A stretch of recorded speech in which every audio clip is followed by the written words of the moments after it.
starting, and we are now live. Hello.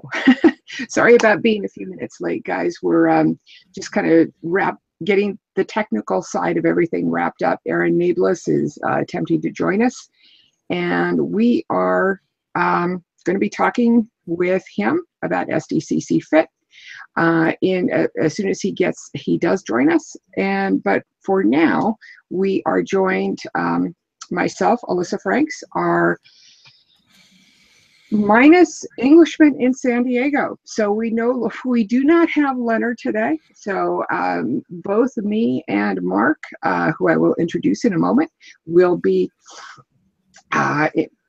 managing the Hangout. And without further ado, we have Mark Searby, who has attended. Is this right? You got back yesterday? You flew in from San Diego yesterday and attended a convention this morning? Yeah, after obviously San Diego finished, I went up to LA for 5 days, flew back, landed back in the UK at 2 p.m. UK time. Then it took an hour and a half to get back home. So then sort of tried to stay awake and go back to the normal, GMT time. And then, yes, I had another convention today, London Film and Comic-Con. So I had to leave the house about 7 a.m. However, due to jet lag, I've been awake since 3. So, yes, it's a long day. It's a long day, but I'm still going. I'm still here, Alyssa. That's the main thing. Well, thank you for joining us, for staying awake and joining us. What time should you be asleep now, I guess is the question. No, well, maybe. I don't know. This is the thing. My head keeps dropping every so often. I'm like, no, you've got to stay awake. It's only 6 p.m. Stay awake. Do a couple more hours and then you can go to sleep. But we all know what jet lag's like. This is the thing. We've got to get used to it. We can't get angry. I can't get angry at myself for not being asleep. I've just got to let it take its natural path. So hopefully by next weekend, I should be back to normal. Fingers crossed. It may take that long to catch up with you. I got back about, 4 or 5 days ago, been to work for a couple of days. And last night, all of a sudden, out of the blue, 7 o'clock at night, I was down for 11 hours. Who knew? It's the delayed Comic-Con. So expect those weird reactions from you. But you woke up at 7 a.m. this morning for London Super Comic-Con? I left the house at 7 a.m. It's about an hour and a half journey because it's the other side of London. So it is basically a train into London and then a tube over to the other side of London. And then it's not in the most easy of positions to get to Olympia. So it is a case of about a 30-minute walk from the tube station. So it's been an early rise, a lot of walking, a lot of public transport. And then when I get there, they hadn't opened the doors. So there was, you guessed it, a line. I'd missed a line. I hadn't been in one for like a week. And good news, I was in another one. Great. So I take it this was the line to get into the convention center? Yeah. It's very well done there, to be honest. You go in, they check your bags. Obviously, as to be expected, they're doing thorough searches these days now. So check the bags. Then you go through. Then there's somebody there zapping your barcode. That's great. You're through. And then you're into like a holding pen. The only way I can describe it is kind of like being in the sort of under the tents for Hall H. That's kind of how it is, but it's inside. So it's just inside. You can still see outside. And then you just wait until they open. And there was about 500 or 600 people in front of me. So not a lot of people, but just enough to make it feel like we're still at a convention. But by the time I'd left, people were just streaming in. There were so many people by the time I left. Mm-hmm. When did you leave? So you only spent a couple of hours there, or this morning? Yeah. I just went this morning. I just had a couple of autographs to get. Well, 3 autographs to get. Have a wander around, take a few photos. Bumped into a few people who I knew, so I was talking to them for a little bit. I left around maybe midday, So I was there for about 3 hours, but more just wandering around and seeing how the layout is, because it's never the same layout at London Film and Comic-Con. They always change it. So you kind of, it's weird. They have all of the autographs are like on the top floor. So if you want an autograph with obviously all the celebrities that are there, they're on the top floor. The ground floor is vendors and photo shoot booths, and basically places you can get food as well. So you kind of have to get your bearings as soon as you go in. So there is kind of like this mad rush as soon as you go through the door for everybody going upstairs and then looking around once they get through the door and thinking, where's Benedict? Where's Benedict Cumberbatch? Where's Kevin Smith? Where is so everybody's sort of running around quite manically for like 5 minutes, and then all of a sudden it starts to calm down and you know where things are. But yeah, I wandered around for a little bit just to see the lay of the land, and lines were forming quite quickly, and they have this virtual queue system where they basically allow a certain number of people in. And then after that, they give you a ticket, which has got a number on it. And then once the line goes down, they have a board right at the front. And then it says 1 to 30 or whatever it is. And then they rub the 30 off and they put 50. So it's quite a good idea, but it doesn't work for the really bigger guests. That's the problem. So it's nice for the smaller ones because obviously, you know, they're not going to do 1 to 30 in about 2 hours. They're probably going to do that in about half an hour, which is great. But for somebody like Kevin Smith, doing 30, you know, doing autographs and talking to people, 30 people is going to probably take him 2 hours because the guy likes to talk. So it works for some, it doesn't work for others. So because there's so many people in line who want to talk to him, I see, that makes sense. Yeah, so this is the thing. Yeah. Who did you want to get autographs from?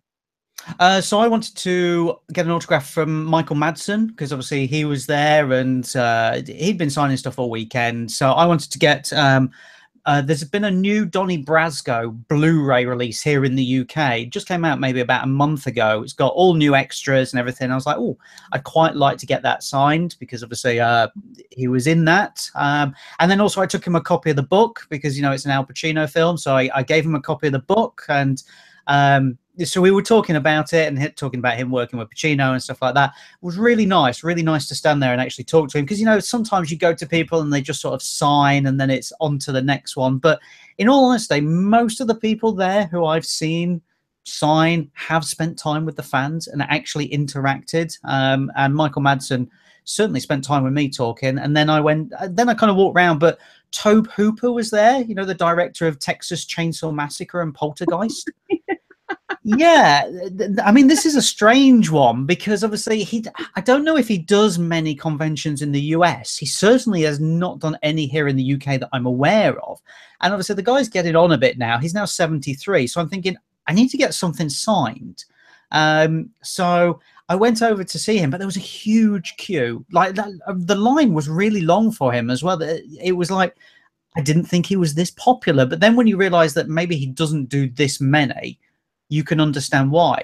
So I just sort of waited around, waited for it to die down. And then fortunately, he was very kind to sign my Poltergeist Blu-ray, which is limited to about 2,000 copies. But interestingly, I had a very nice chat with him about, he was trying to do a Spider-Man film in the 80s for Canon Films. And it never got off the ground. It never happened. So I was talking to him about that and basically asked him, why didn't it work? Because obviously Spider-Man's now back, you know, Homecoming's a huge film. It's done very well. And he was basically saying that everything was in place. It was part of the 3-picture deal that he had with Canon, which obviously eventually went on to Life Force and Texas Chainsaw Massacre Part 2. That was going to be part of it.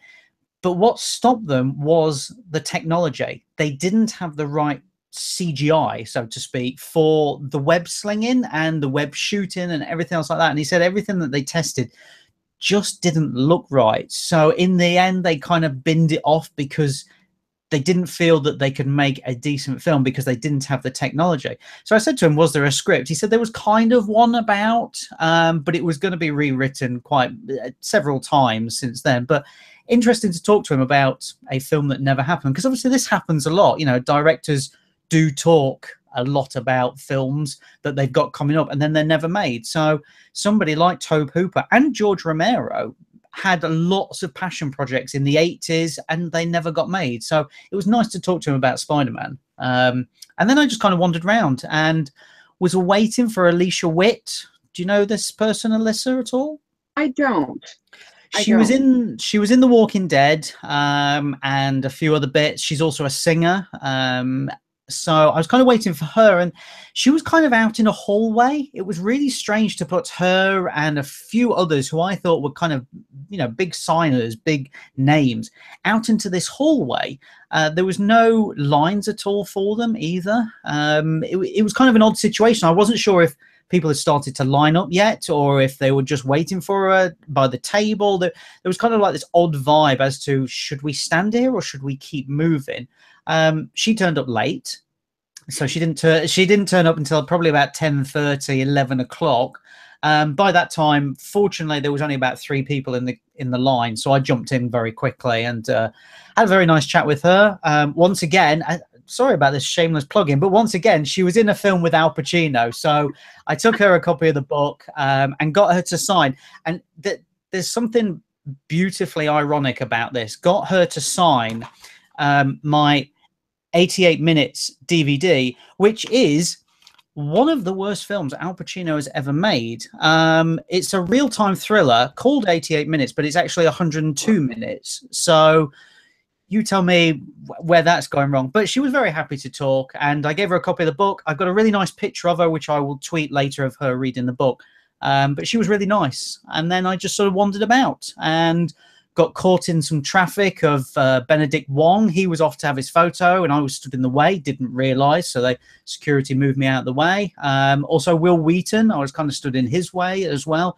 So what happens there is they don't actually take them through like these secret tunnels or anything else like that. They're at their table signing, and then when they need to go to do their photo shoot, they just walk them through everybody. Yes, they've got security, but it's only like one. It's kind of like their handler and then maybe a security guard, and that's it. So they walk through everybody, so you can get sneaky photos if necessary. It's a very clever way of getting pictures.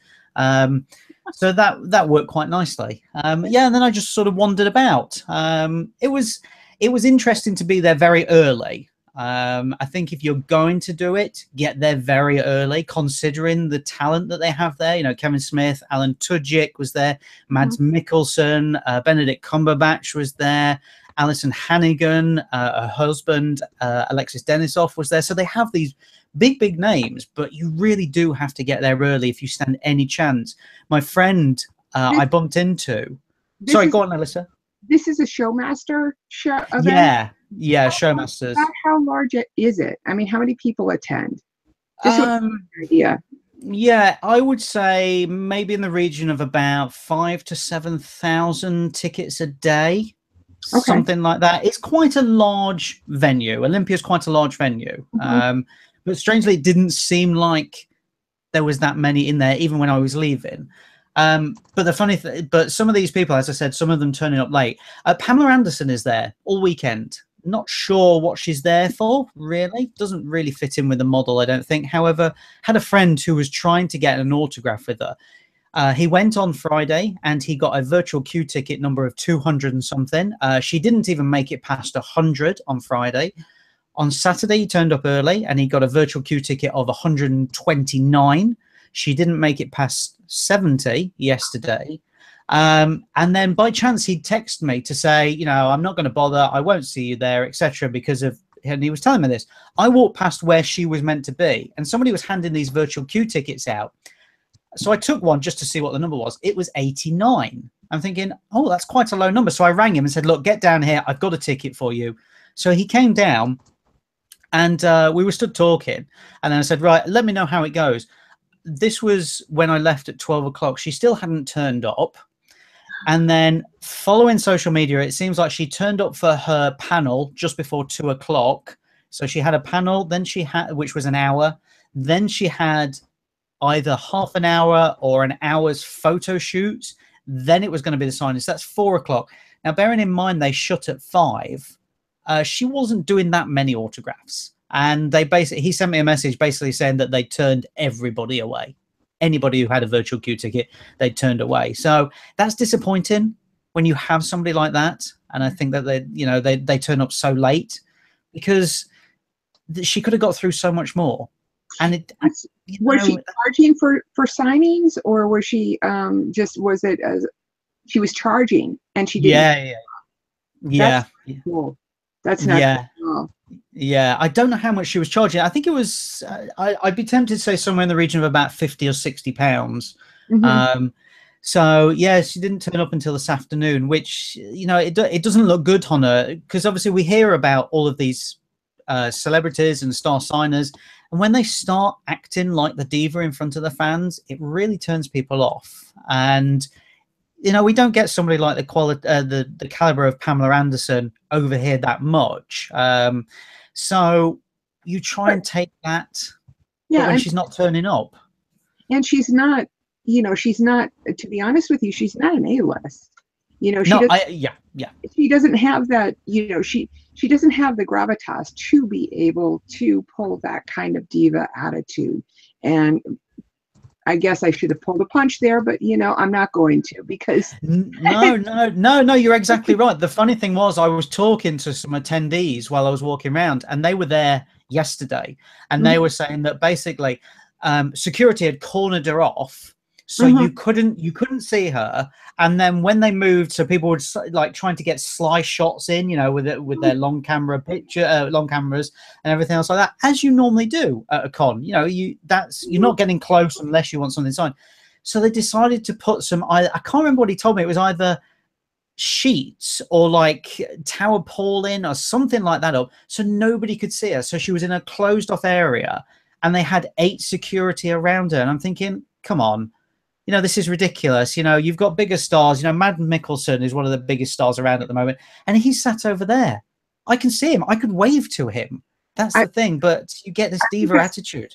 I think I saw some pictures with Cumberbatch, and just in passing. Not they weren't photo ops. They weren't. The person obviously wasn't even getting something signed. So it was very, very casual and very. That's ridiculous. I do want to welcome Aaron, who was able to join us to the hangout. How's everybody? Had a little bit of tech. We've been talking with Mark, who's attended New York. Excuse me. Yes, I have New York Comic-Con on the mind. I'll be getting to that but who attended London Film and Comic-Con this morning after returning back from San Diego yesterday or the day before. We also, on the Q&A, have got Kitty Gunn, who says good morning, and Super Cat Chick, and Karen Sessions. Good morning. Graham Small and Sam Payne. So we've got a number of people joining us also, and welcome to everybody for joining us. No, that's pretty low behavior from Pamela Anderson at London Film and Comic-Con. I'm kind of amazed at that. How was the general vibe of the con? It seemed, I know that you're coming from San Diego, so you've got a different feeling than everybody else, but was everybody excited for it? Had there been a lot of other cons happening in that area recently, or? Not really. Showmasters are kind of the main event organizers for conventions here in the UK at the moment. They do get great guests. There's no two ways about it. 2 years ago, they had a Back to the Future reunion where they basically got everybody apart from Tom Wilson there. So Michael J. Fox was there, and they put on this huge panel. So they do get big guests. They really do. And it's kind of easy to get their autograph, dependent on obviously how big they are. So if you're a big autograph hunter, London Film and Comic-Con or any of the showmasters that they put on is the perfect place to do it. And you do get time to speak to them. But in terms of build-up, it's kind of funny how it works with them. It sort of ebbs and flows in that once they announce somebody really big, so when they announced Kevin Smith, you could see like the social media pattern really jumped, and then it dies down a little bit. So it really is dependent on guest. It's nothing else to do with, so, you compare it to San Diego. They've got panels here at London, but they're very minimal, to say the least. So they don't really announce these panels until later on. They don't have exclusives at all. It is just basically, if you want a photo or if you want an autograph, that's the place to go to. You're not going to get much else. They have vendors there selling stuff. You know, there's a lot of stalls there, but most of it's the same thing. You know, fortunately, walking around, there wasn't that many Funkos. I was quite surprised to see how few there was, and of the stalls that did have them, you could walk straight up, which is obviously very different to when you're in San Diego and you can't get near the Funko booth. So yes, there's a very different vibe to it, a very different vibe. So speaking of San Diego, I'm just going to turn the tide just a little bit here and try and get Aaron to say a few words if he will, because I do want to get everybody's, you know, it's been a week. Last Sunday. Has it? It's been a week already? Since last Sunday. I mean, a week minus a few hours, granted, you know, because it would have, I guess it would have been around 10 o'clock. The start of Sunday would have been happening right about now, a week ago. But how was your con, Aaron? I think. Oh, my con? Well, obviously, my con was pretty cool. For people that follow me, I do operate a blog called hallh.com and also a podcast, Hall H Show. So I wanted to make this year obviously balanced in terms of work and fun. So basically, you can sort of sum up my experience as podcasting, panels, and dancing. So as Alyssa can attest to that. The podcasting, we were able to sneak in 5 podcasting episodes for the Hall H Show this Comic-Con. So we talked to Karma from Second Union. She was our first guest on Tuesday, you know, before preview night. We interviewed Urias. He was the founder of Black Heroes Matter. We talked to Stefan Frank. He's the creator and writer, and for this comic book called Silver. Stefan Frank he worked as I think an animation supervisor for the movie Iron Giant. So now he's segueing into sequential art.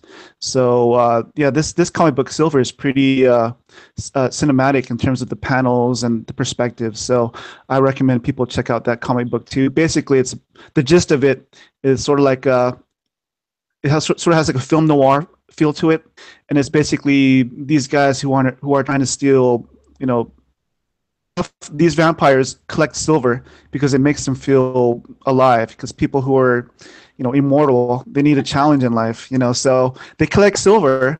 And this is basically, the first 2 volumes are about, you know, these treasure hunters who are trying to steal that silver from the vampires. So it's a pretty cool book. We talked to the writer for a comic book called Spencer and Locke. If you can imagine Sin City meets Calvin and Hobbes, it's basically like that. This guy is, you know, partner who's like Hobbes. So I'm looking forward to checking out that book. He did it's a 4-issue arc. He pitched it to several studios, and I think he's going to have a sort of like a live action adaptation of it. So I'm looking forward to checking that out in the future. We also did an SDCCfit wrap up on Sunday. That was fun. We had obviously we had Jared there, Jeff Mueller.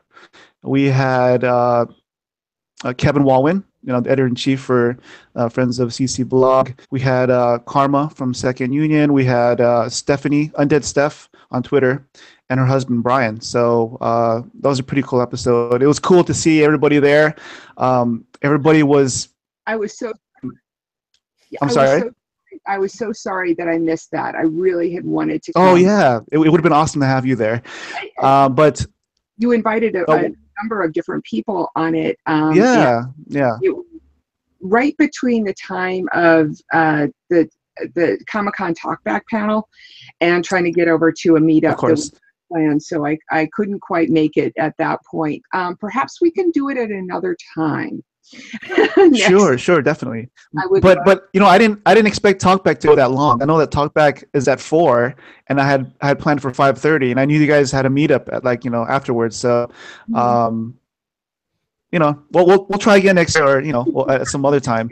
But okay, there's the podcasting and the panels also.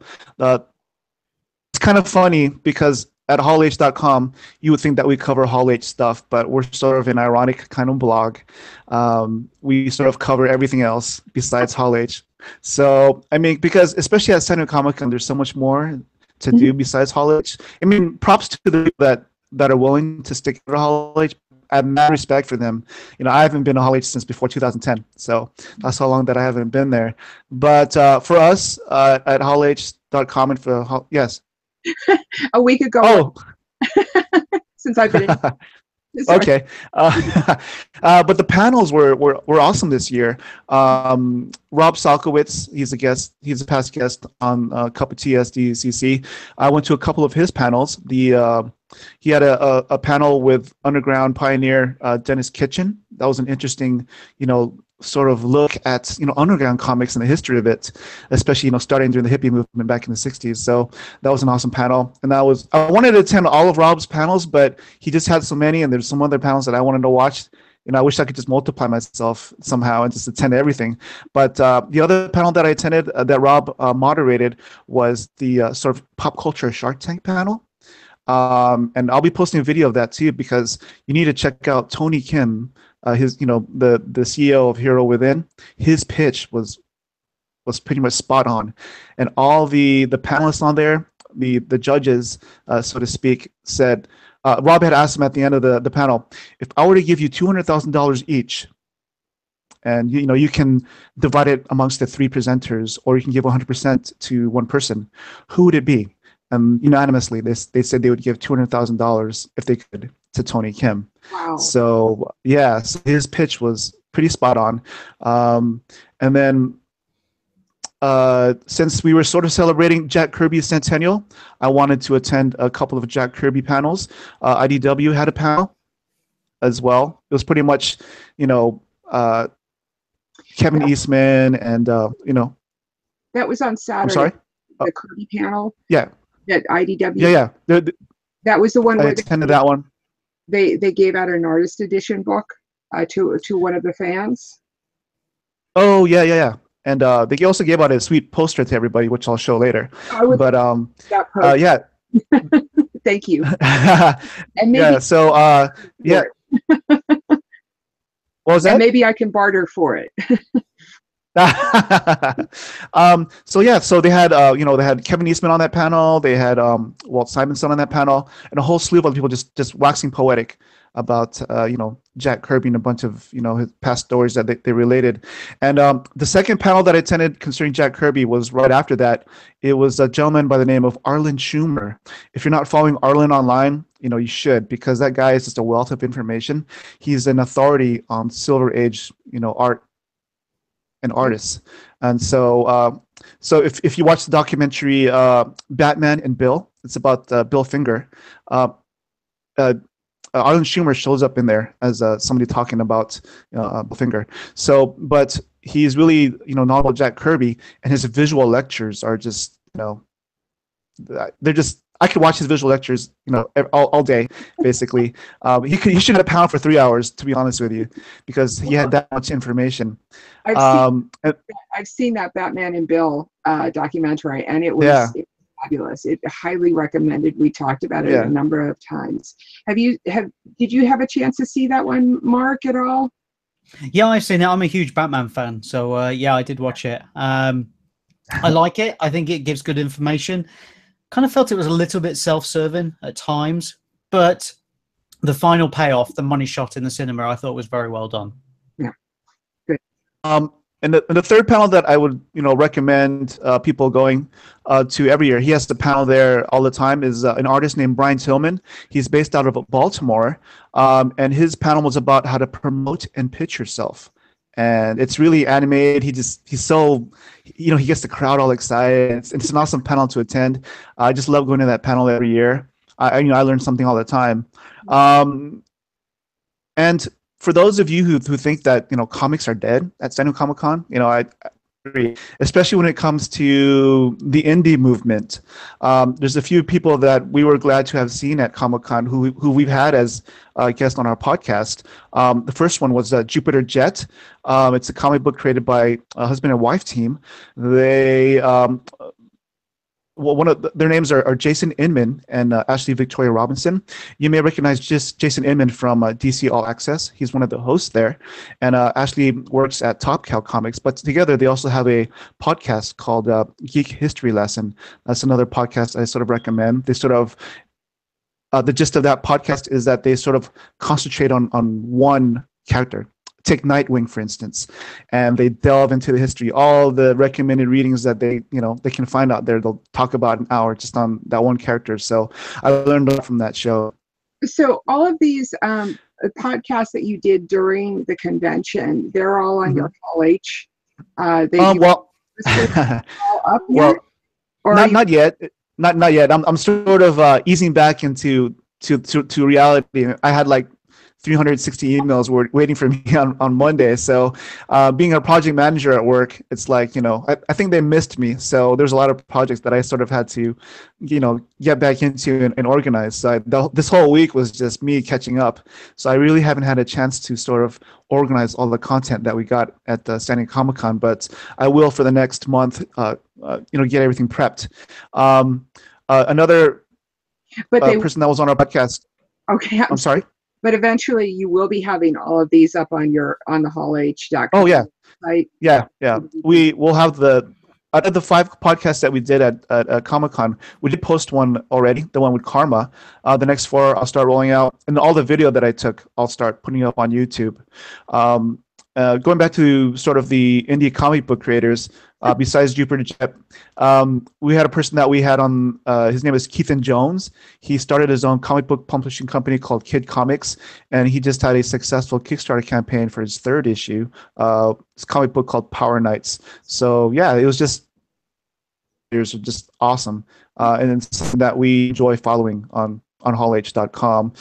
And of course, the dancing part, we were at the Saturday after parties for Hero Within, the Red Wedding at House of Blues, and then also we went to the Screen Junkies one where we met Devora and Aaron. So that was a fun night. Let's just say that after midnight, when my Fitbit sort of reset for the next day, by the time we got to Burger Lounge for some late night eats, I had almost 10,000 steps. Yeah. So I had met my goal by the time I woke up in the morning. Yes. Awesome. My goal is set very low on my Fitbits too.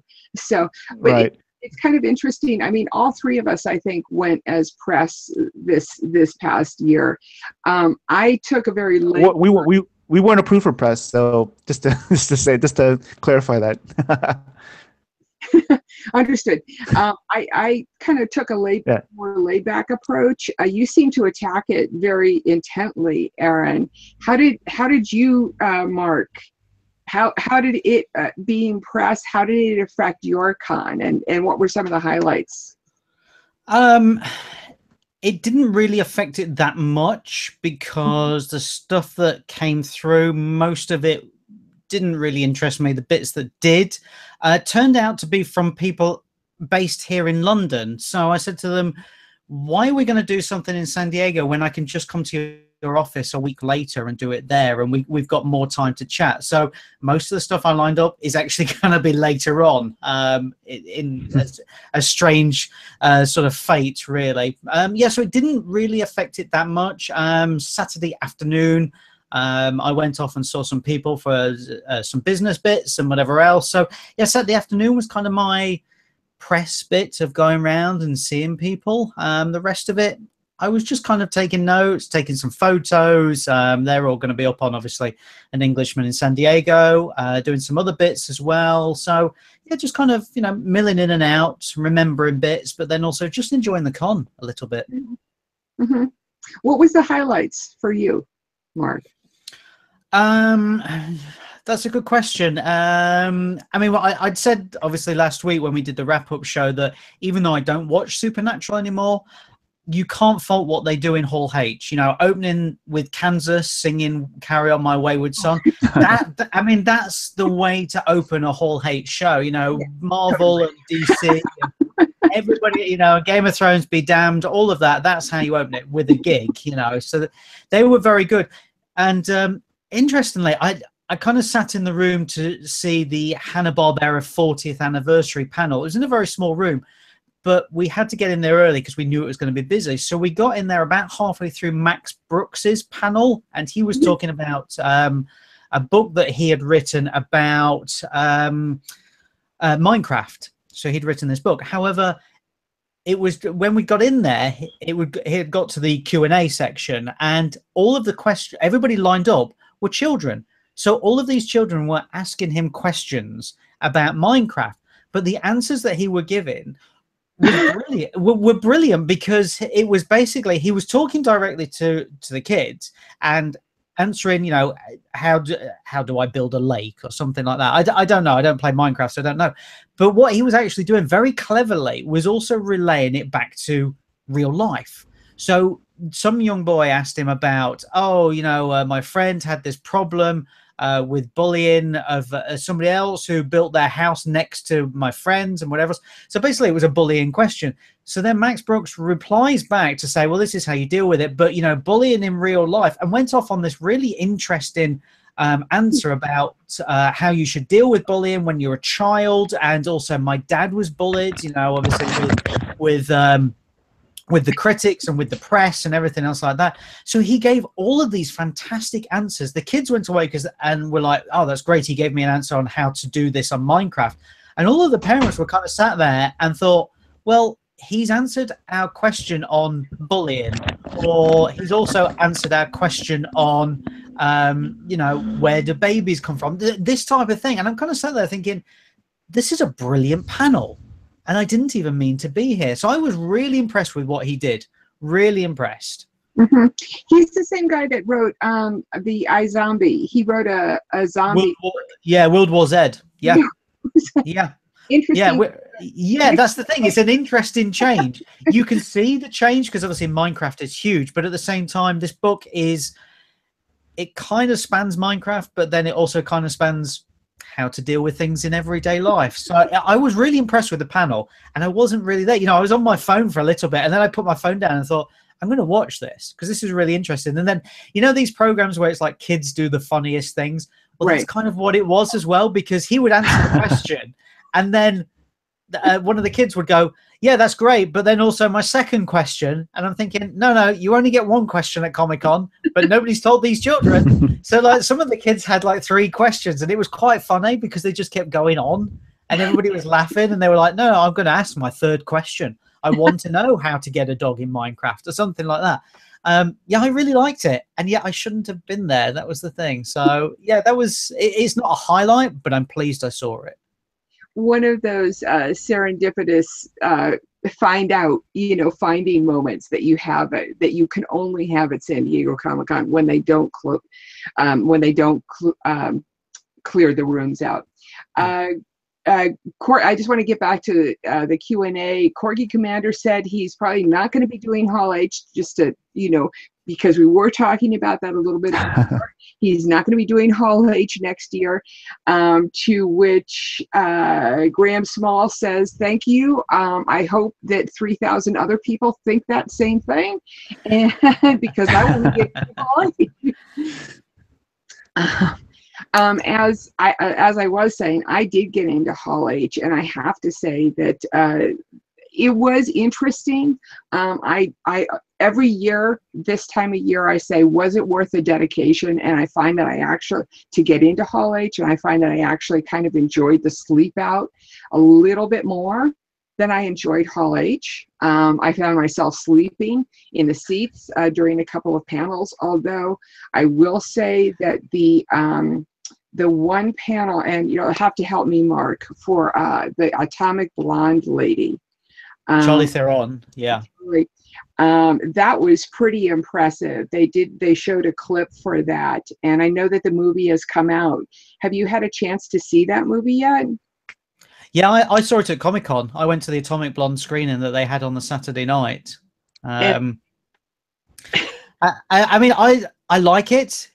It's a little bit baggy in the middle. It doesn't need to be 2 hours, but if you want to see Charlize kicking ass and taking names later, that's your film. And also, if you're a fan of evil James McAvoy, this is also the film to see it. But the funny thing was, we went to the Horton Plaza screening and they gave out wigs and sunglasses, and everybody had to put on these blonde wigs and sunglasses. And then she turned up and had a photo up and everything else like that. What I've realized is I don't look good as a blonde. Well, you know what you have to do now, Mark. I may. Well, put that picture up. Yeah, the problem is with that picture is I kind of look like the guy from This Is Spinal Tap, who I can't remember who it is. I'll put it on social media so you can see it. But yeah, I definitely don't look good like a blonde. But yeah, it was fun. It was fun because there was drinks beforehand, free drinks, free food, and then we were all led upstairs. Nice. Yeah, it was really good, really interesting. That explains Kitty Gunn's comment, which is you need, let's see, Mark, grab your blonde wig. Now I understand that. I did not tell this point. Let's see. Graham Small also says Preacher had a band too. Did either of you guys go see the Preacher? You saw Preacher? They had a band also? Well, this leads back into your thing where you were talking about Hall H, Alyssa, which was before Preacher was Twin Peaks. Now, we knew that wasn't going to be that busy. It's kind of a cult show. I wanted to see Twin Peaks. I wanted to see Preacher, but there were some big shows on before Twin Peaks, but kind of knew that the hall would empty out. And so if we started to line up around, I think we lined up around midday, 1 o'clock for the 3 o'clock Twin Peaks.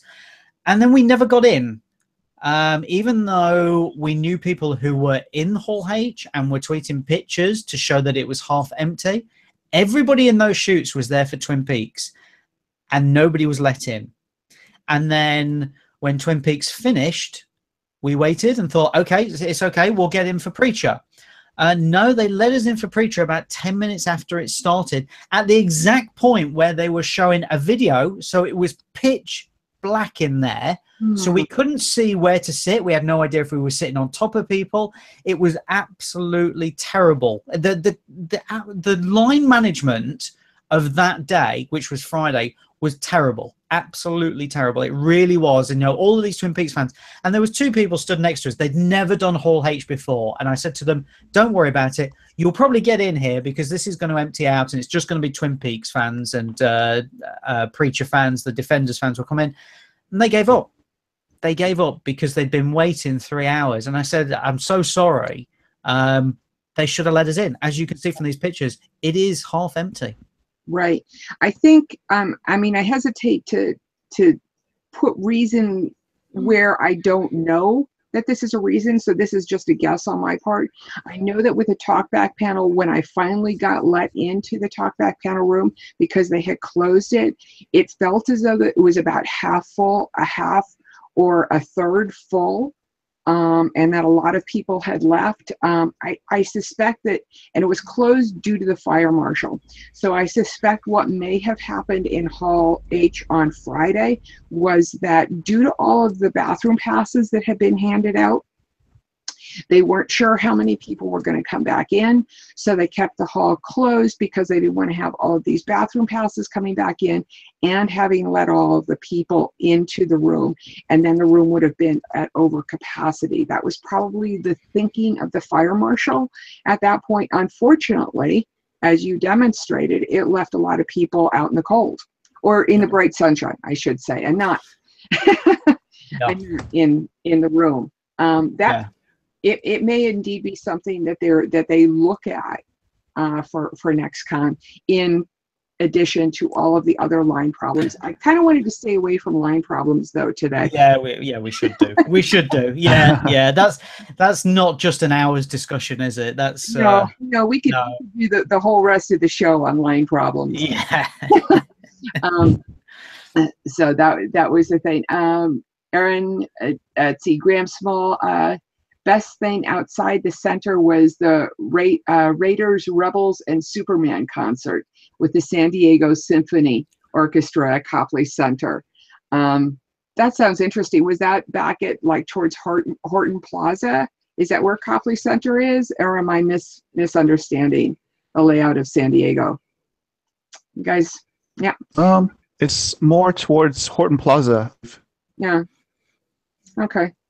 And that would have been fun. I had tried to get over towards the Horton Plaza, mostly because I was looking for one of the mono Conans. I was hoping lucky enough to luck into one of those things. Speaking of mono Conans, what I'm going to go first here because I haven't talked for a few minutes, and you had mentioned earlier Bloom Count. My personal favorite was one of the things that I got at San Diego was nice. Was the Bloom County signed by Burke Breathhead.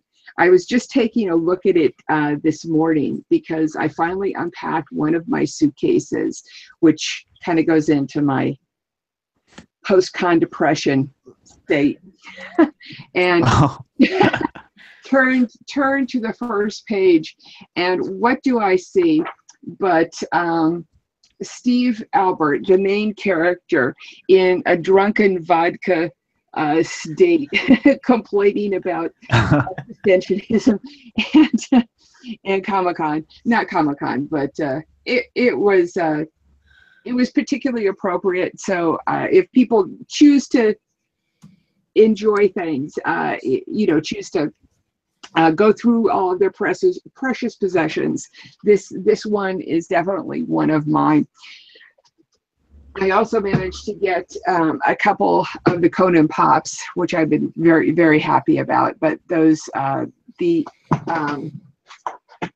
did happen to get the White Walker, which I was really thrilled about. A friend of mine gave that to me, so I was very happy.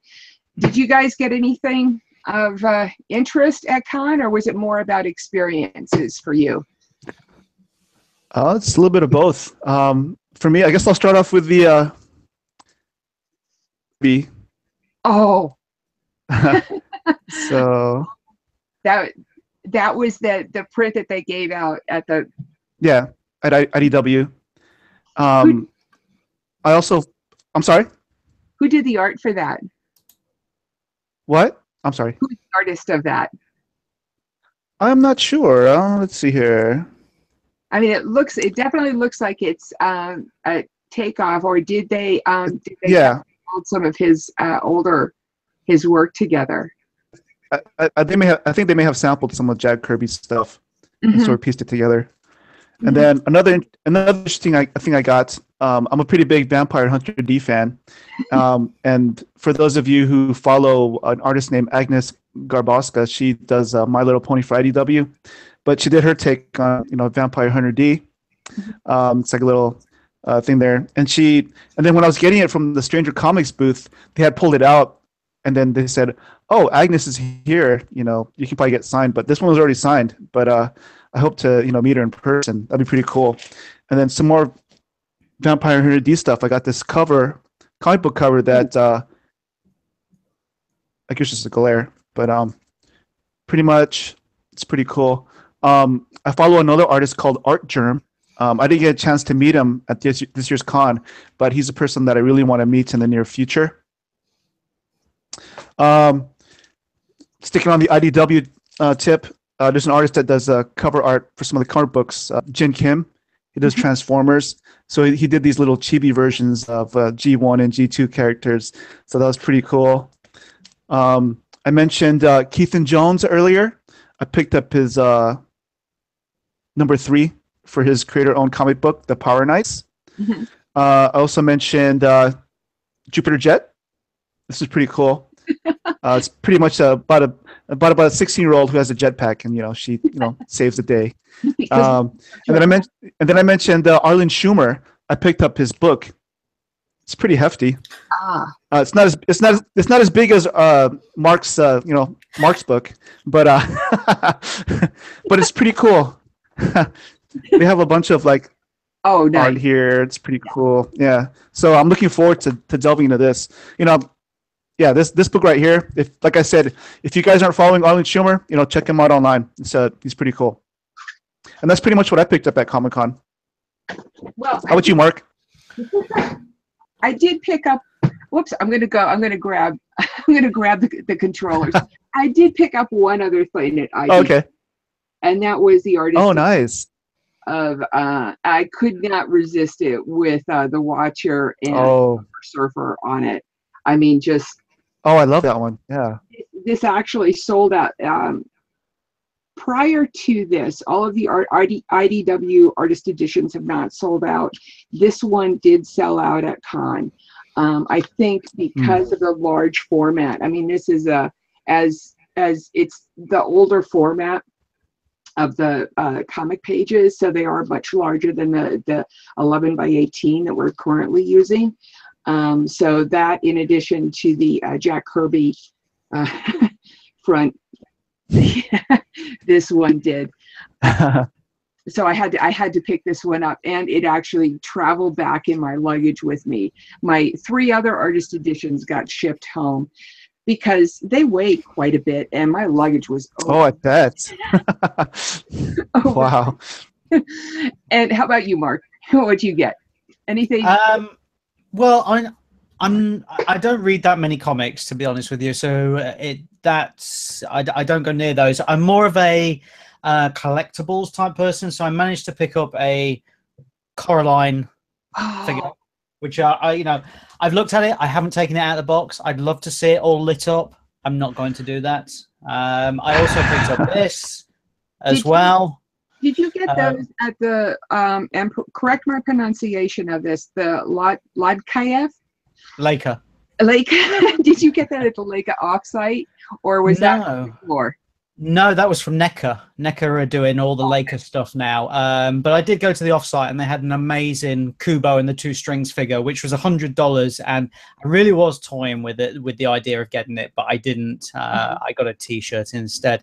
Yeah, so I'm more of a figures type person, collectible figures. However, I did pick this up just by chance walking past it, and I thought, oh, that's kind of a cool picture. And then you'll see why I stopped to talk to the guy, and it's kind of funny. I don't know if you can see that. It's Stay-at-Home Scarface. So it is a colouring book, all with kind of like from the Scarface film, but it's all been changed into him being a dad. It's by a guy called Kenny Keel. I actually met him. Really nice guy. He actually signed the book for me as well. It's actually very funny. There are a lot of funny pictures in here, and I like how he sort of twisted the original Scarface ideas on it as well. So yeah, I was kind of taken back with that, and we had a nice chat. So that's one of the things. The rest of it is still in bags. It's still in bags. The only other thing, which actually, this comes about because of, on Friends of CC website, there is a brilliant trade thread. So if you've got something or you're looking for something, you can put it on there and people will get in touch. I had put on there that if anybody had a Dark Horse poster, the Hellboy film poster that was the teaser, I'd love to trade. Somebody got in contact. Somebody had one, and I was still in San Diego at that time. So I had basically arranged to meet him at the Santa Fe depot as I'm getting the Amtrak back to LA. So we meet outside.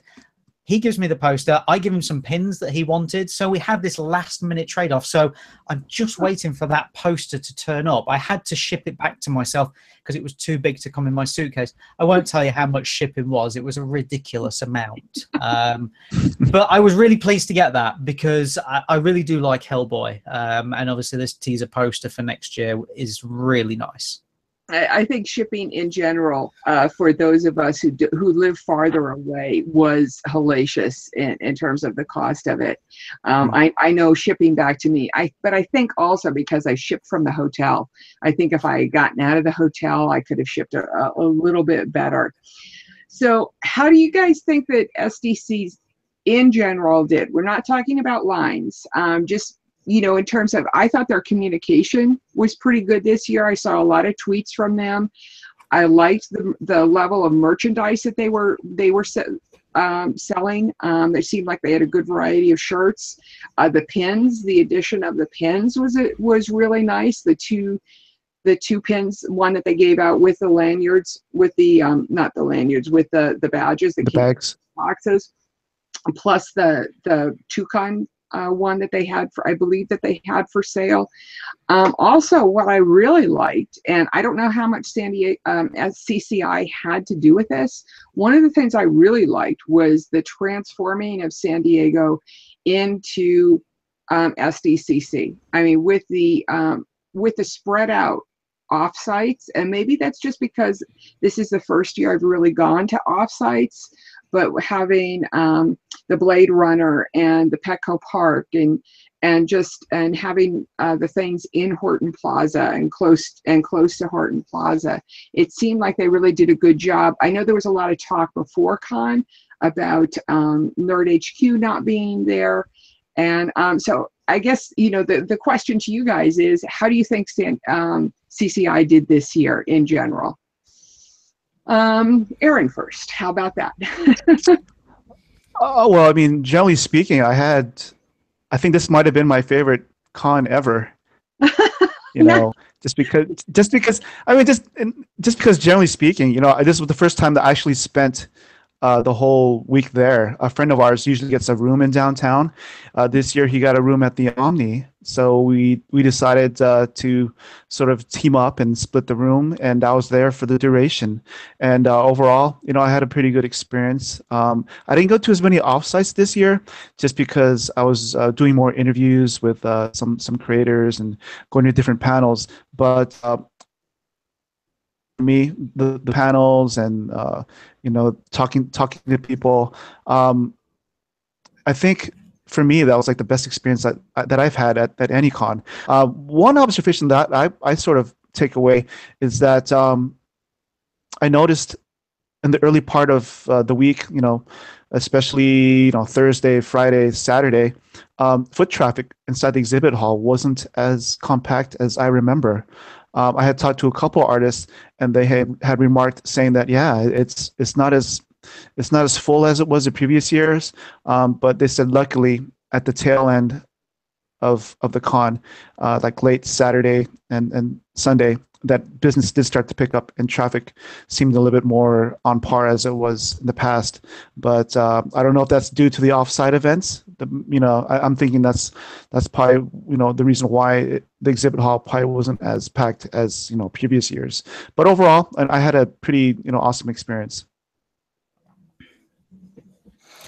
I was kind of, I just briefly, I was kind of wondering if all of the stuff happening outside was going to detract from things happening inside the con. Just Mark. Yeah, I mean, what you've got to do is you've got to separate the fact that CCI don't run these off-sites. These people just come and sort of piggyback on San Diego Comic-Con. Personally, for me, I found the entire weekend in the convention center, so CCI is doing, a little bit average. There wasn't a lot of stuff there. There was no plan C for me. There was very rarely a plan B. That's because I didn't find much of the panels overlapping. Yeah, it was quite average for me, I have to say. However, it was made up by the offsites, which were incredible this year. I think everybody's talked about it, and I think this is the year where offsites probably surpassed a lot of stuff that was happening in the convention center.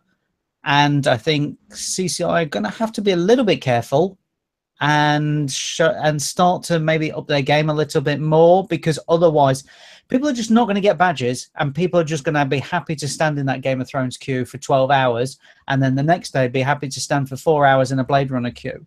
You know, I had a pretty good view of the queue from my room at the Omni.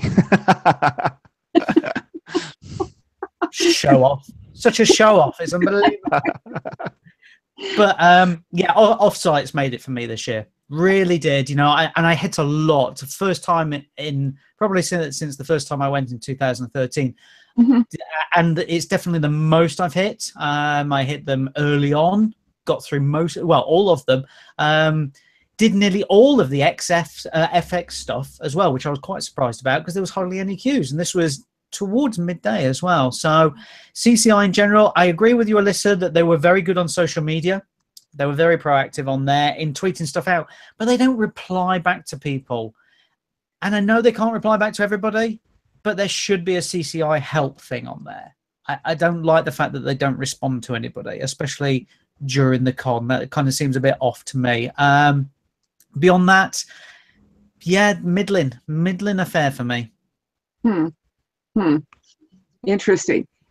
No, I hear what you're saying, and I was definitely concerned about whether or not, you know, how much it would detract from the convention center to have all of the great offsites. I wonder, I thought the offsites in general required a badge though, but going through, I don't recall anybody ever paying attention to the fact that I had a badge on or not. No. So I guess they don't. I mean, they may say they do, but I'm not sure if they do or not.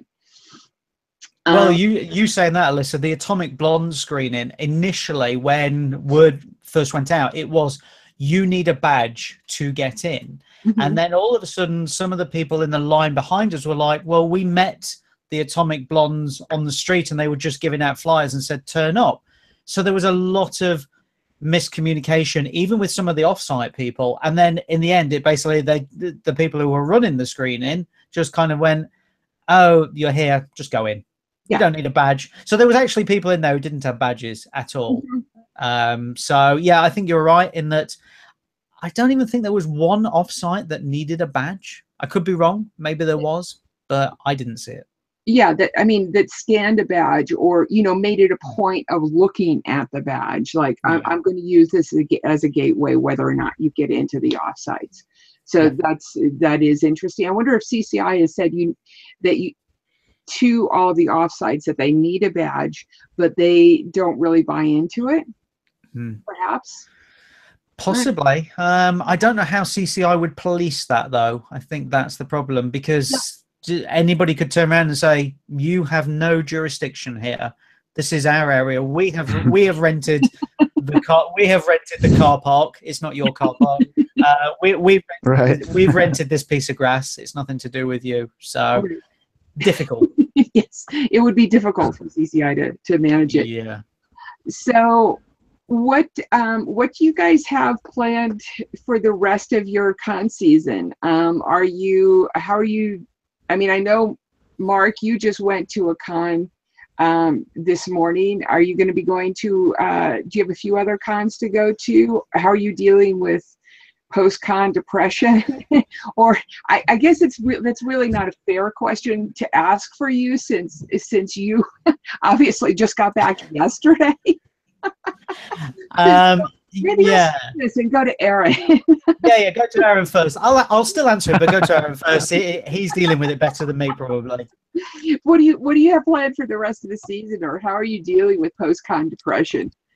I think the post-con depression might hit me this week, just because I've been so busy with other things that I really haven't had time to just, you know, acclimate myself back to regular.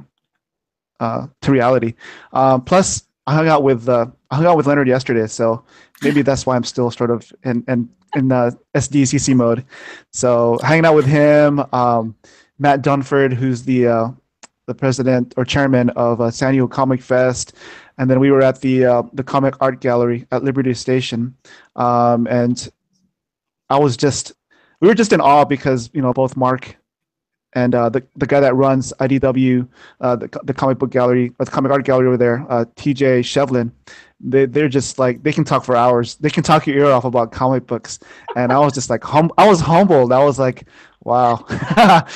So even when we went to lunch, I was like, whoa, this is like awesome stuff. I wish I was recording all of this, but I went to the comic art gallery the week before Comic-Con and met TJ also. And yes, he is a great guy, and highly recommended at Liberty Station if you get a chance to go there early or late and just look at all the gorgeous art and get him talking. Definitely. He'll talk. I mean, we got him started, and he didn't. I mean, he didn't stop talking until we left. But in terms of other conventions that I'm going to be going to, we have Long Beach Comic-Con coming up. I believe I think it's Labor Day weekend, and then Stanley's Kamikaze, or I guess it's Los Angeles Comic-Con now. That's sort of like I think it's like Halloween weekend, and then the last one probably for me for the year would probably be a Designer Con. That's one con that I enjoy going to every year, just because it's pretty much one huge artist alley, and we can just talk to all the artists that we want to. Last year at Designer Con, it seemed like it was 3D printing. I'm sure if for those of you who remember, when I was on Cup of Tea SDCC during Designer Con, we had that guy who had the 3D pen tool. Remember that one? And so yeah, I'm curious to see what the trend will be at this year's Design Con. But Long Beach Comic-Con, LA Comic-Con, and then Designer Con are the next sort of 3 conventions for us. Mm-hmm. So do you plan on doing like 5 or 10 interviews, live interviews throughout those cons too? So it would be awesome, but at the same time, I don't want to take away from the artist trying to make a living. So we sort of have to gauge and be respectful of their time as well. Mm-hmm. So if we can schedule something before or after each day, that'd probably be better for the artist anyway.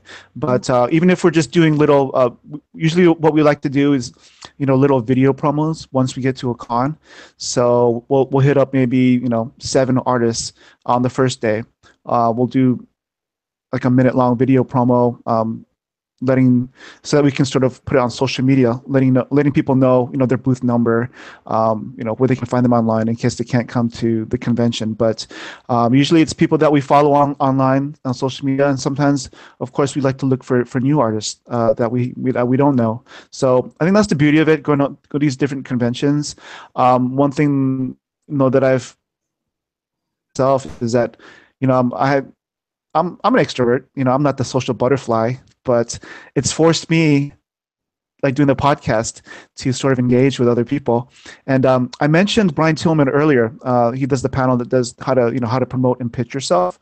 And he said that when you're at these conventions, you're pretty much, with your tribe. You shouldn't be afraid to engage with other people at a convention, just because you're probably there with people there who sort of have the same mindsets, and so it should be easier for you to engage with them. So I took that to heart, and when we started our podcast, I said, cool, we're gonna just go for it, and just if we crash and burn, we crash and burn, but at least we'll do it gloriously. The thing is that you're within friends, you're among friends, so it's it's not right. It's not as hard when you crash and burn, when you're support you, and like the stuff that you do. So that's, I hate your energy to go out there and do that. I mean, I could segue into SDCCfit, or I could segue into Mark. And let's talk to Mark. Let's talk to Mark. I'll be really quick then we can do SDCCfit. Yeah, today was kind of the last con I'm doing until October. I'll be doing MCM London, which is a smaller convention, so I'll be doing that. The come down hasn't hit yet. The jet lag has. The come down hasn't, just because I was in LA for 5 days. So that was still as manic as Comic-Con, because we had 2 different tour guides over 2 days, taking us all around, friends of ours, showing us all the sites. Cool. So we got to see a lot of things. And also, I actually bumped into Charlie Day, which was awesome and brilliant. And I stopped to chat, so I had a lovely photo with Charlie Day. And where we stayed, they shot the film Swingers. I love that film. I'm such a huge fan of the film. So when we found that out, when was it? Thursday night, we went to the Dresden because I had to go because they shot all the Swingers around where we were staying. I'm like, we've got to go to the Dresden now and see Marty and the Lane. Did you say this place is dead? And you know what? Now you've said it. I really wish I hadn't have said that. That's the thing. Yeah. No. I was just waiting for Marty and Elaine to come out. I'm thinking, come on, it's 9:15. Where are they? I need them on. Come on. Anyway, they came out, so it was kind of cool. But so we went to LA for a few days. So I think this week is going to be the big come down, so to speak. So yeah, ask me next weekend, and I'll let you know how bad it is. I'm sure Leonard will. If I will, who knows what Leonard's going to be doing next weekend? And Karen Session says, I wore my SDCC T-shirt to work my first day back, and it helped. It helped me adjust. Betsy Wooden says she likes the pins, but it led to folks taking more bags, and then they ran out on Sunday. It's a good point about CCI and the bags. Although I will say, having worked the bag distribution area, we did see a lot of the bags came back broken. So I'm not sure if they had a different person doing the bags this year or not. Mike Leventhal said offsites are just that, offsites. They can't enforce the badge requirement that I suppose that CCI might impose. And Graham Small says CCI can't even can't police their own lines. Yeah, we're not doing lines. We're not doing lines. Let's see. So how I'm dealing with post-con depression is I've gotten home a week ago and I have not unpacked one of my suitcases. Yeah, I am steadfastly ignoring it. I've got some major things happening this week. So I've got my head in the sand and just ignoring it all. One good way here of dealing with it is planning your next convention. I do and will be have a convention, not this following weekend, but the following weekend. I'll be going to Boston Comic-Con and staying in a closed hotel. So it's an interesting convention that's moved from being a locally run organization to being one run by FanFest. So I think I'm not going to like it, but I've applied for a press pass and we will see. They are informing us press people on the 4th. The convention starts on the 8th. Oh wow.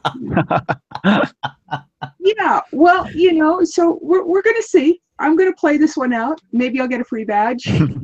Maybe I won't. So that's how I'm dealing with post-con depression. And of course, New York Comic-Con in October, and encouraging everybody to consider coming out for New York Con. If you haven't been to New York City, you got to see New York at least once, just because it is it is such a unique city. And this, of course, leads to Aaron. What is another good way of getting ready for next con season and combating depression and all of these things? And I bet you have continued with your SDCCfit. Oh yeah, I mean, I did go for a walk before this episode. So obviously with work, sort of me being busy with work, I haven't had a chance to really go full bore into SDCCfit mode, but I did manage a few walks here and there.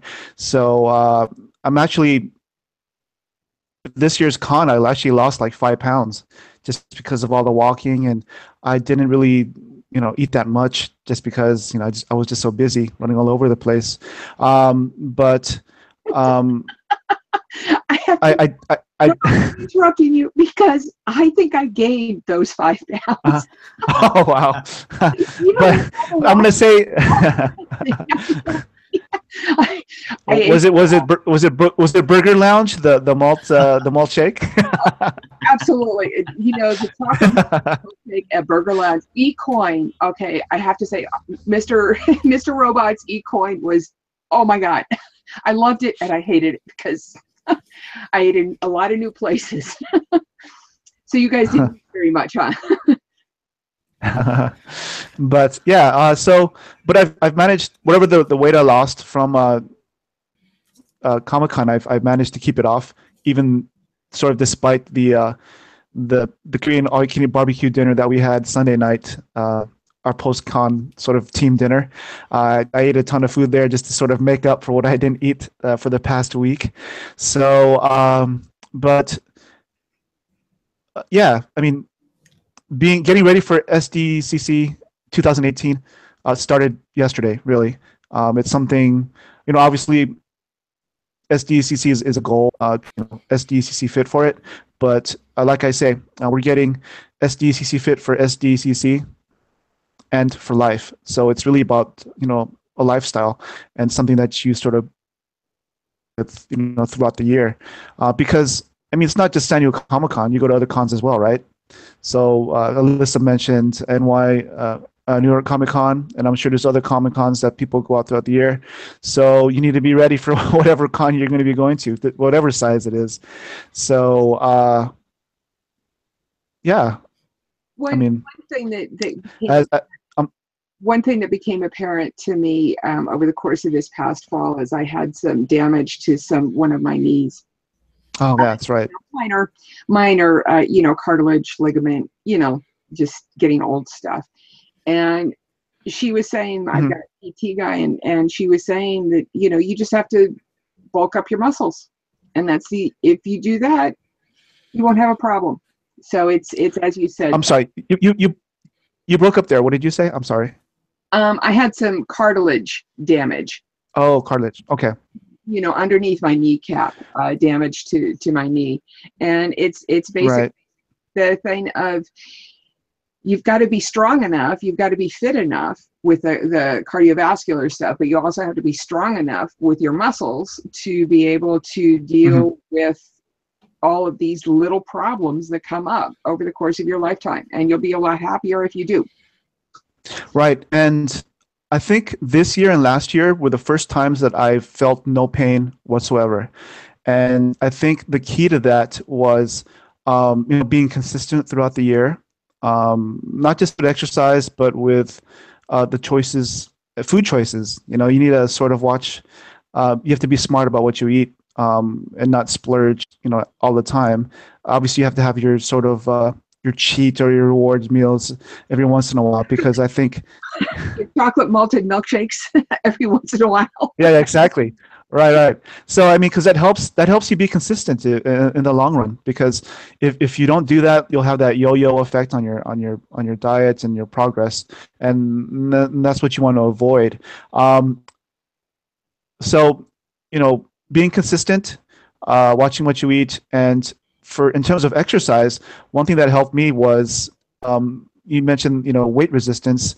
I think that played a key in me, being relatively pain-free this year, just because of, it helped my muscles. I think it even helped because I suffer from knee injuries as well. I used to play a lot of basketball, and every so often I'd get these flare-ups on my knees because I tore my ACL, and which I never got replaced. But by strengthening the surrounding muscles, around the knee, I've managed to keep my knees pain-free both years. And this year, I walked 32 miles, which is what I walked last year. And there's people out there who doubled what I did. Norm, he's part of the SDCCfit fam. He doubled what I did, so that's just incredible. He attended a lot of the offsites, and that's where he gained a lot of his steps. Was just being outside all the time. So props to Norm, and also I want to send a shout out to Vanessa. She's been active on Facebook promoting SDCCfit. So thank you, Vanessa, and yeah, I'm looking forward to the community growing even more this year. We've had steady growth throughout the last couple of years, on Twitter and on Facebook. So it's cool to interact with people online, and it's also cool, even better, to meet them in person at San Diego Comic-Con or at other cons that I go to. It's just incredible. It's both humbling and it's motivating. It's just, I'm just humbled by the whole thing. It's nice. What I find is really fun about it is that when I'm talking with my people who participate in SDCCfit and who we've encouraged over the years, it's less talk about like Leonard's ankles hurting. That's what I'm really happy about. And it's less talk about those kinds of things, and it's more talk about, not having a problem on Sunday. I had a problem. My feet hurt on Sunday, but that was because I was wearing my cosplay shoes. It wasn't because I put in too many steps. And as a Brendy Venezuela, if I pronounce your name right, I hope, please, said she started working on her fitness after WonderCon, and this year's SDCC was so much better. And Devora on the one of my global mods on the forum is an advocate of SDCCfit too, and it's really nice to be with people who are healthy too. So yeah, and I think that's one thing about the whole community is that we're all supportive of each other. If someone's says that they're sort of having trouble being motivated, a bunch of us on Twitter and say, hey, you got this. And we'll keep track and we'll keep tabs and we'll check up on them. So I think that's one thing that I've loved about this community is that they hold each other accountable. Are you going to at the same time? Are you going to be doing anything? Speaking of that community, Aaron? Are you going to be doing anything for this fall, or trying to get us a little bit more organized? I know we follow the hashtag, but. That's a very good question. That's something that I've sort of been thinking about. How do we sort of galvanize all the support and the momentum that we've had in the last couple of years? What's the next phase of our evolution? And I'll put that question out to the community. I guess my long-term vision would be to have some sort of meetup at San Diego Comic-Con, sponsored by Fitbit or something. That'd be pretty cool. For us all. Yay. yeah. So something like that. And of course, I was actually talking about Leonard about San Diego SDCCfit yesterday, and one thing that we've sort of both agreed upon is that we need to be organized in sort of the content that SDCCfit sort of rolls out on social media. So if we can have some sort of monthly, quarterly sort of themes that we can sort of put on a calendar leading up to San Diego Comic-Con, then I think that'd be pretty beneficial to all the SDCCfit fam that are participating in trying to get fit for San Diego Comic-Con. So if anybody wants to join Aaron in helping organize that, I think I heard him say in that past sentence there that he would be grateful for some assistance.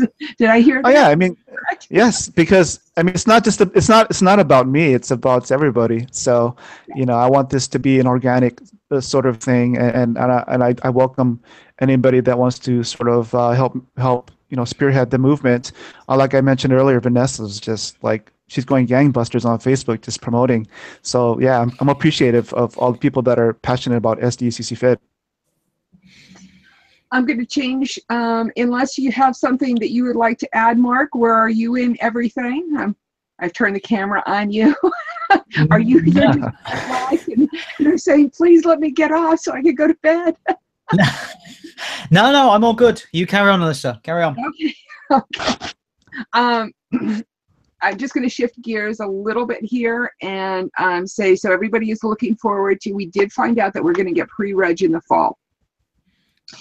So I'm anticipating this being an October, November, December event, just to give a wide range of what the fall, quote unquote, could be, because I know we tend to get specific about such stuff. We will be having information about that farther on down the road.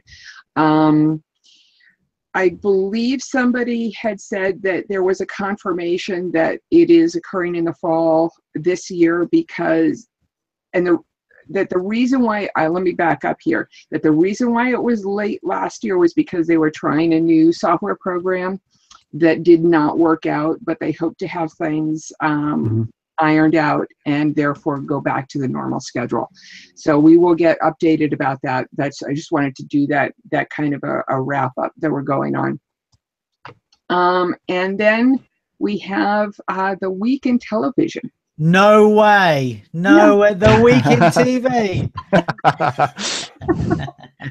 Unless anybody has any other comments or stuff, or if you come up with something, we can do it afterwards too. No. We're doing the week in TV, Alyssa. We're doing it. Come on. Okay, we're doing it. Okay. It's kind of a light week.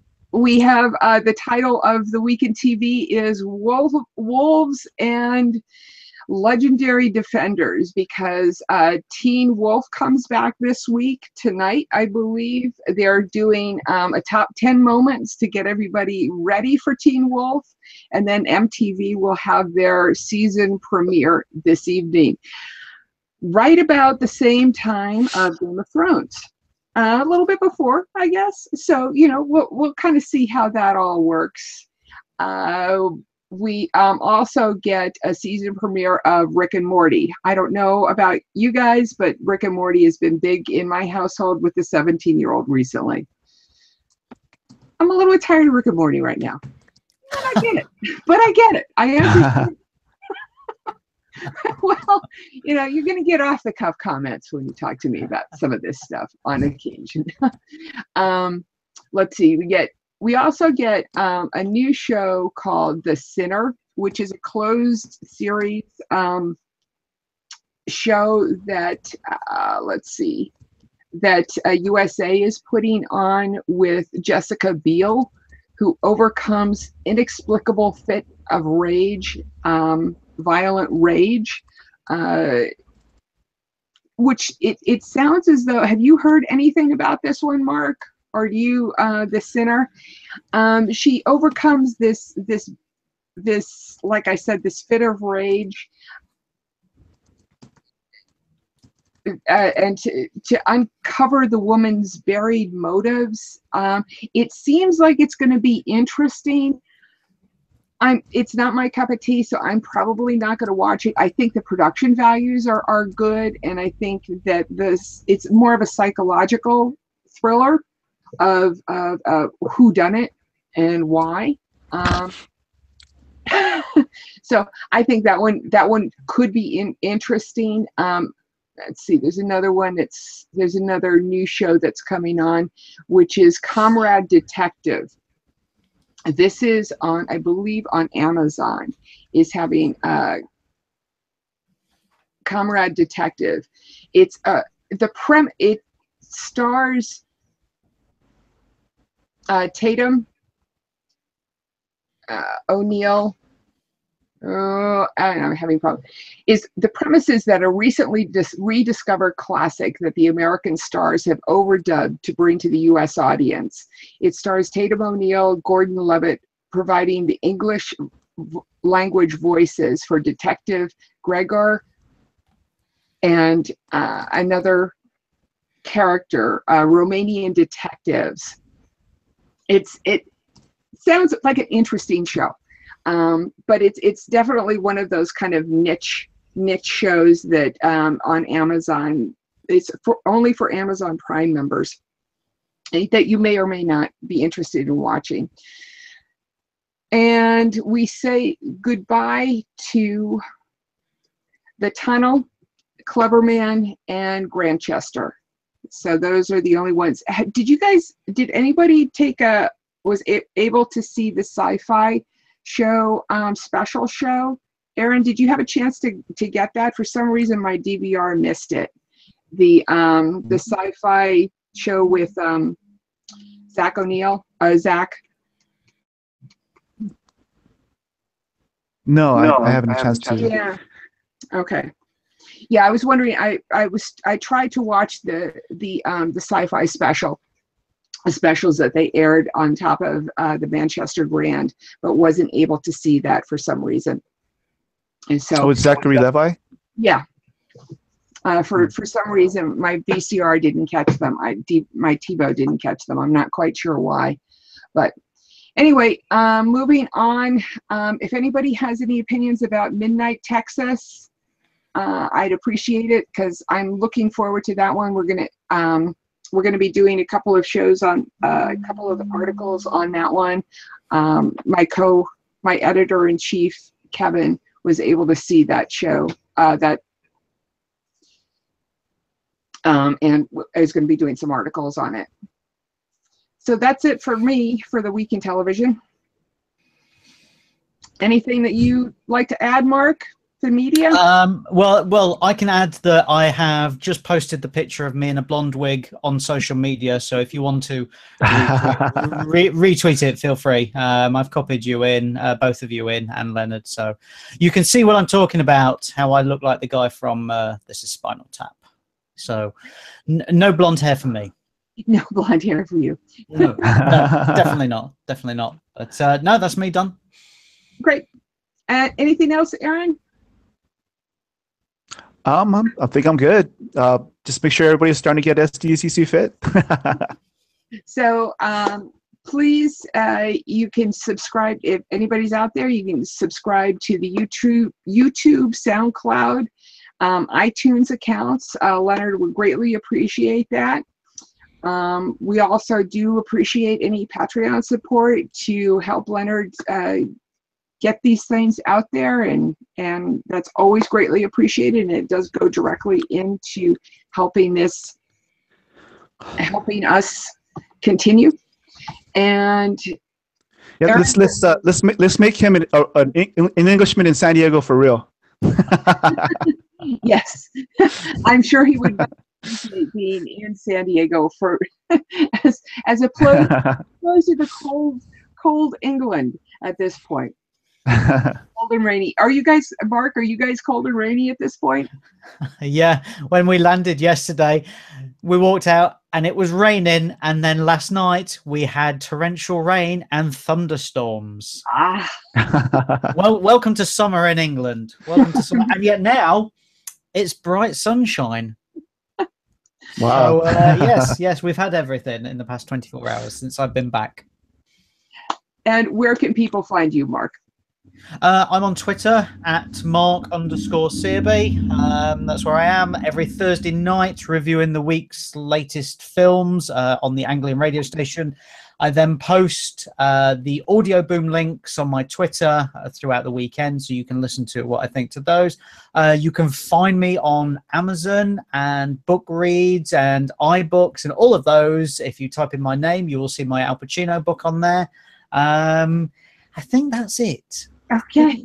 That's it, maybe. I can't remember. My brain's mush. And maybe I'm elsewhere. I'm not sure. Okay. You have to get the Al Pacino book, though. Absolutely. Yeah. And Aaron, where can people find you? Which source should people look for you on? Well, I operate a blog, hallh.com, so people can find me there. You can also use hashtags hallhshow, and obviously the hashtag SDCCfit. Use those hashtags, you can find me. I also have my own social media accounts for myself. It's my first and last name, Aaron Nabus, AARONNABUS, and I am on Twitter, Facebook, and Instagram. And I feel very underserved by only having one. Well, I do have a personal account, but that's a personal account. My Twitter is @friendsofcc, and my website is SDCC.com. So from all of us to all of you, thank you so much for bearing with us with this long show. Don't tell Leonard. We will see you next week. Bye. Thanks for joining. Bye.